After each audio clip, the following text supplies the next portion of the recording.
Right, my name's Lynn Martin. I come from Kent. My name's Liz Buckland. I come from South London. I have one granddaughter, aged 9. And I've got 2 grandchildren, one coming up to 8 years old in November and one is just 4. I don't have any contact with my granddaughter. All I have is a court order that gave me indirect contact. I haven't seen my grandchildren for 3 years now, and I have a court order to say that I have just indirect contact only, which is just letters and presents 2 or 3 times a year. Indirect contact means that I send presents and cards every 2 months. I send birthday and Christmas presents. In return, I get thank you cards and up-to-date photographs and a school report too, twice a year.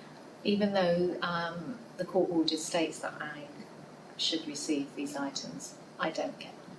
I get a school photograph once a year and can send Christmas presents, birthday presents. There, on the court order, there was no indication that I should get a thank you note or anything at all. For decisions on indirect contact, it can be very arbitrary for what grandparents receive. Before attempting to go to court, I tried writing to my daughter and trying to get her to sort of see reason, and it tried mediation, which she wouldn't attend, and that's the family mediation service, and in the end court seemed to be the only option open. I mean, I joined the Grandparent Association within a few months of the family breakup. I phoned the Grandparents Association helpline, and it was very comforting to know that somebody was at the end of the telephone listening even to your story, even though you're in a very highly emotional state. It's very isolating to feel that you're on your own, and you don't even realise that there are other people out there in your situation who have family split-ups where grandchildren are snatched away from you, if you like. The support that I've had from the Grandparents Association has been amazing.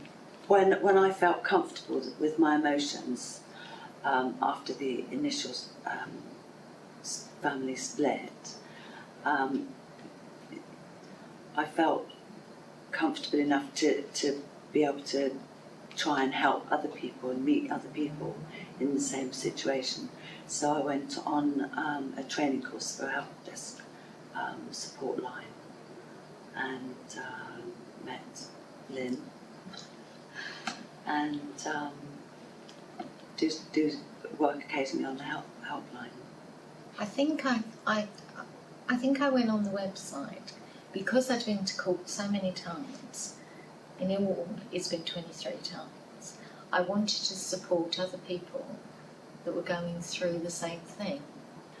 And then one of my clients gave me this newspaper cutting, and they were looking for trainee helpline volunteers, and I thought that'd be nice because I felt as though a bit highly qualified because I'd been through so many court appearances that I wanted to give back to what I had experienced to other people and help them. And I sort of gelled with Liz because she seemed to be, in the same position as I was, and we both sort of had the same outlook on things. And Liz suggested we start a support group, and I felt that was even better than doing the helpline because we'd be face to face with people. When we first decided to set up a support group, we found out that there wasn't one in our area that was convenient for either of us to get to. We asked the Grandparent Association to help us out with support to set up the group, and we found premises which, with their funding, we've managed to keep it. For the first 3 meetings, we had a representative from the London office come down to the group and just to sort of give us assistance in setting up. In the beginning there was just 3 of us, Liz and I and my husband, and then we now have, 7 of us that come on a regular basis, and 14 people that have come. Some contact issues are where people come to our group and they have very tenuous contact with their grandchildren.